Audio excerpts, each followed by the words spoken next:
전체적인 제사의 분위기가 최고조에 달아올랐습니다. 바로 이때 제사장인 나답과 아비후, 이 두 사람이 분향을 합니다. 그런데 그때 예상치 못한 일이 발생합니다. 조금 전까지 생명의 불을 보면서 은혜를 경험했던 이 사람들이 또 다른 불을 봤는데, 이 불은 그들의 목숨을 앗아가는 죽음을 가져오는 불이었습니다. 나답과 아비후가 심판의 불을 받은, 그래서 죽음에 이른 이 이유가 과연 무엇일까요? 나답과 아비후가 향로를 가져다가 불을 담았습니다. 어떤 불입니까? 여호와께서 명령하시지 아니한 다른 불이라고 되어 있습니다. 지금처럼 분향하기 위해서 제사장들이 불을 담을 때는 번제단에서 불을 가져와야 됩니다. 그런데 지금 나답과 아비후는 다른 불이라고 그랬죠. 하나님이 인정하시지 않는 불이라는 것이죠. 불순종했다는 겁니다. 우리가 오늘 첫 번째 새겨야 될 이 말씀은 무엇이냐면, 여러분, 다른 불이 어떤 종류의 불인지, 어떤 내용의 불인지 이것이 아니라 하나님이 말씀하신 방법, 규례대로 행하지 않았다는 겁니다. 그래서 우리가 생각해 볼 게 있습니다. 불순종입니다. 여러분, 우리가 불순종하게 될 때가 언제일까요? 하나님이 명령하십니다. 듣는 순간 하나님의 뜻인 걸 아는데, 잠깐 다시 한번 생각해 보자. 이 찰나에 불순종이 되기가 더 쉽습니다. 하나님의 뜻이 분명하고 의심할 여지가 없는 하나님의 말씀이라면 어떡합니까? 즉각 순종하면 됩니다. 또 하나 조심할 것이 있습니다. 기도해 볼게요.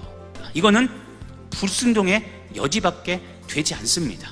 생각해 볼게요. 기도해 볼게요. 이 말은 어떤 뜻입니까? 생각해 보고 괜찮으면 순종하겠고, 생각해 보고 기도해 보고 안 괜찮으면 안 하겠다는 것이죠. 이것은 여러분 자기만족의 대답입니다. 순종의 탈을 쓴 불순종일 뿐인 겁니다. 순종의 3요소가 있습니다. 즉시 온전히 기쁨으로입니다. 즉시 온전히 기쁨으로. 순종하는 것에는 한치의 양보도 없으시길 바랍니다. 순종을 미루는 것이 가장 나쁜 버릇입니다. 오늘 다른 불에 또 다른 의미가 있습니다. 8절과 9절 말씀에서 우리는 힌트를 얻을 수 있습니다.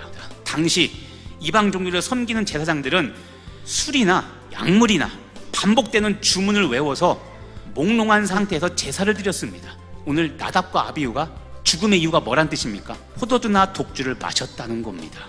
하나님이 원하시는 우리들의 영적, 육적 상태는 술 취한 상태 같은 그런 비틀비틀한 상태가 아니라 깨어있는 상태임을 믿으시기를 바랍니다.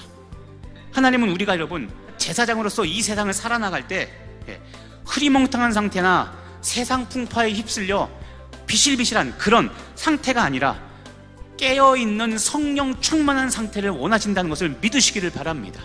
에베소서 5장 18절 말씀인데요, 술 취하지 말라, 이는 방탕한 것이니 오직 성령의 충만함을 받으라 라고 말씀하고 있습니다.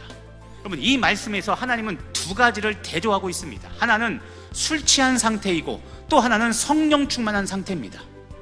술에 취하면 술이 나를 지배하는 것처럼 성령님께 사로잡혀 성령님이 나를 지배하게 하라는 겁니다. 이게 깨어있음입니다. 성령님은 인격적인 분입니다.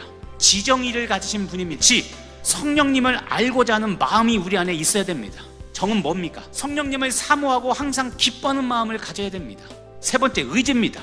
포도주와 독주를 마시지 말라라는 것은 비록 우리가 세상 속에서 살아가지만 영적 감각을 무감각하게 만들고 또는 영적 분별력을 상실하게 하는 그런 것들을 멀리해서 성령 충만을 유지하도록 그렇게 살라는 하나님의 간곡한 부탁입니다. 포도주, 독주와 같은 세상 것을 가져와 나를 채우지 마시고 성령님을 나에게 채워 성령님이 주체가 되고 성령님이 나를 인도하시는 거룩한 제사장으로 살아가시는 복된 여러분 되시기를 예수님의 이름으로 간절히 축복하며 기도합니다.